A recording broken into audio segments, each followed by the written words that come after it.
How can a city drown in rain today, yet struggle for drinking water a few months later? The answer lies beneath our feet. On natural ground, rain slows down.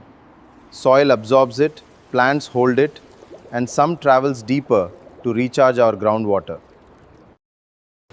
But cities replace this natural sponge with concrete and asphalt. Rain cannot enter the soil, so it rushes across the surface. Thousands of these fast-moving streams reach the drains together. When rainfall exceeds their capacity, water has nowhere to go but the streets. Cities once had lakes, wetlands, and floodplains that stored excess rain. When we build over them, water returns to reclaim its space. Much of this floodwater is never stored. It often mixes with sewage and waste, then rushes through rivers and out of the city. When the dry season arrives, the city still needs water. With little recharge, wells pump the aquifer faster than nature can refill it.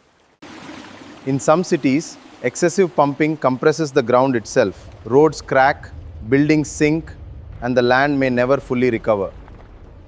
A warmer atmosphere can hold more moisture, increasing intense downpours. Longer dry periods can make the same city more vulnerable to shortage. The solution is not simply bigger drains.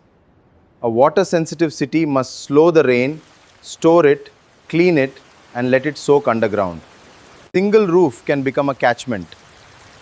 With gutters, filters, and storage, rainwater can supply non-drinking needs or recharge a well. At street level, permeable paving and rain gardens slow runoff. They filter pollution, reduce pressure on drains, and return water to the ground. Restored lakes and wetlands give stormwater room to spread safely.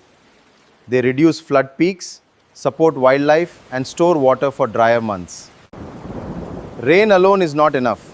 Cities must repair leaks, treat wastewater, and reuse water for industry, landscaping, and other non-drinking needs. A flooded city is not water secure. The real challenge is to manage every drop as a future resource. Is your city ready?